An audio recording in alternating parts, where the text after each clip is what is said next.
And hello everybody, welcome back to the channel. Liverpool off the back of yet another draw, and this one was super frustrating. Of course, against Burnley, we are currently on an unbeaten run, funnily enough, but not the unbeaten run that you actually want. But this game's so frustrating because it was at home, obviously, at Anfield, but we were in control of the game for the whole of it. And it did look like it was going to end in one way, but managed to bottle it, which is super frustrating. It's a draw that feels like a defeat. And quite frankly, it's not good enough, again, especially at home against relegation fodder. No, you know, Burnley are going to be a championship side next season. I don't care what anyone's saying in the comments. They will be a championship side next season, and they are absolute dug meat. And that's the reality there. Liverpool should have no excuses dropping points to Burnley at home. I'm sorry. Maybe away you can make a case of it. Oh, it's a tough away game, whatever. But at home at Anfield, sorry, there is no excuses. And yes, you can talk about the missed penalty. You can talk about this. You can talk about that. But reality is,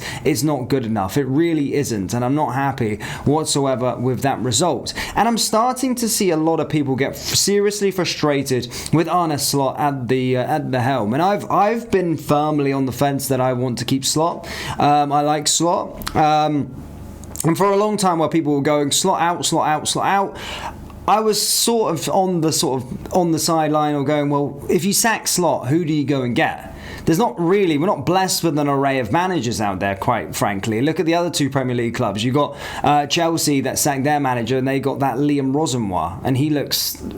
I wouldn't even want to go down that route. Manchester United, Michael Carrick, I mean, it's a different sort of route, but they've been in disarray with managers all of the time. It's just like, who else is out there? However, after Xabi Alonso leaving Real Madrid, there is now like a real sort of consensus, and there's pressure now on this Liverpool board that, well, if Slot's not getting it right, then there's an outstanding candidate available that Liverpool fans would really love to have at the club. So it is going to get a lot more pressure for Arne Slot as it keeps on going, because the voices are going to get louder now that Liverpool fans have identified an individual to take his place. And after the match, we have got an update on behalf of The Athletic with regard to the FSG and their current stance on proceedings at this moment in time. So we are going to be discussing that in today's video, guys. But first, please do hit the like button and hit the subscribe button for more, and let's get into it. So guys, as you can see, James Pearce of The Athletic has said, we said earlier on today, Slot retains the backing of FSG, who have no plans to follow the lead of rivals Manchester United and Chelsea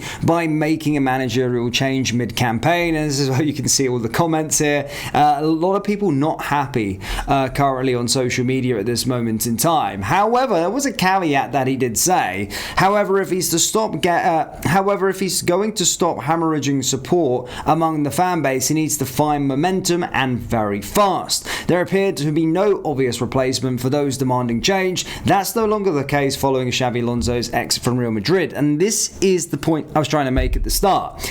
At first, you have a lot of people going, well, there's no point sacking Slot because there's no one out there to replace him. I was hearing sort of Steven Gerrard to replace him, so to speak. And yeah, whilst romantic, it's not necessarily, you know, Steven Gerrard's not a better coach than Arne Slot. But the situation remains now is that the more these results don't go the way of Liverpool victories, then more people are going to get on the train because they see an obvious candidate there. And that's what James Pearce is saying. But what we're seeing from this Athletic update this morning is they are suggesting that Slot remains to have the backing of FSG. So that is just the reality at this moment in time. But I'm interested to know what your guys' thoughts are down there in the comment section below. In this section of the video, we will talk over our 5 biggest takeaways from yesterday's disappointing 1-1 draw with Burnley. Liverpool started brightly, yet rapidly burnt out with a lackluster whimper, as visiting Burnley, who had just 13 points to their name, managed to leave with something and crank the pressure upon Arne Slot. Number 1. Possessional confidence is Liverpool's undoing. The start to this fixture was everything anyone could have hoped for. Quick, incisive passing with lively impetus and willingness to get beyond the lines. Liverpool almost scored inside mere minutes at the opening, as Milos Kerkez's skimmed ball across the 6-yard box was desperately poked behind.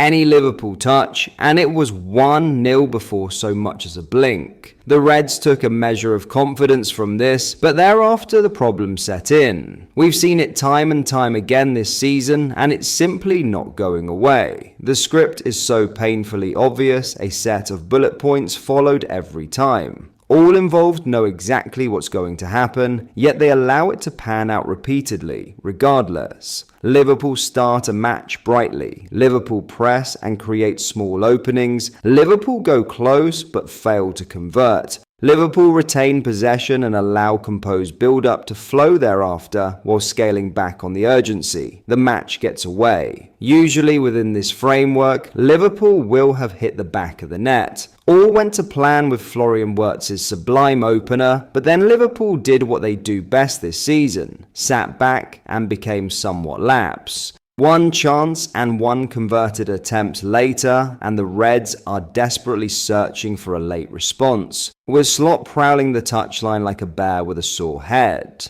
It was made clear this season that Liverpool were going to use their new weapons, as the manager referred to them, to break down the lesser teams in the division and remain on top. Number 2. Slot shotgun subs caused bewilderment again. As the panic set in, everyone knew what was coming. Like-for-like subs queued up on the touchline like an ensemble of crisis troops, ready to be thrust into the chaos. Andy Robertson on for Kerkez, Alexis McAllister on for Ryan Gravenberch, and Rio Ngumoha on in place of Gakpo. Each player essentially filling in the same role as the man he replaced, albeit with fresher legs. As expected, the Hail Mary Federico Chiesa swap soon followed, and that was a wrap. It's never really worked all season. It's not even clear what the actual aim is as such, but it happens repeatedly and no doubt it will happen again very soon. Baffling and, at this point, just very mentally tiring. Number 3. Florian Wirtz as the new talisman is now clear. Wirtz has grown into a Liverpool shirt, something that was never in doubt. The German youngster is just outrageously gifted, and it's very easy to forget he's still only 22. Wirtz is beyond all shadow of a doubt the future of Liverpool Football Club. It's already apparent, and he's probably not even yet reached 40% of his potential yet on Merseyside.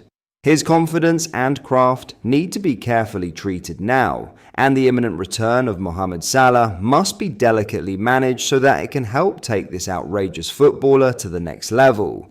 Wirtz still has room for improvement, and from one main talisman to another, Salah can be the man to elevate his game to the next level and hand over the crown. Number 4. Milos Kerkez shows he has settled at Liverpool. Kerkez has come in for a lot of stick this season, but he deserves plaudits for his creativity, tenacity, and determination against Burnley. Another composed performance, offering a constant threat down the left flank, and looking very much the player everyone marvelled at playing for Bournemouth last season. It takes quite a lot to keep a player like Andy Robertson out of the starting 11 so frequently. The Scotland captain has heaps of experience and plenty left in the tank, but Slot and his coaching staff have clearly identified the need for Kerkez to play himself into confidence, work in the groove, and become a serious Liverpool player. It looks like we're getting there now. The Hungarian is a real asset going forward, and both his timings and aggression in the tackle against Burnley were very impressive. Number 5, Arne Slot needs to own up. Unfortunately for the manager, it really won't do to come out after this one and use his tried and tested PSG mantra. This game was far from PSG football Arne, and Burnley won't care in the slightest. Another match day has come and gone, another Premier League struggler has turned up at Anfield and taxed points off Liverpool. Boos after the full-time whistle would not have gone unnoticed. It was not just a minority. But that is all for today's video. Thank you for watching. I hope you enjoyed. If you did, please drop a like on the video and subscribe to the channel for daily Liverpool content. We post all the latest Liverpool news every day, so join our fast-growing community so you never miss out. Thank you. I'll see you in the next video.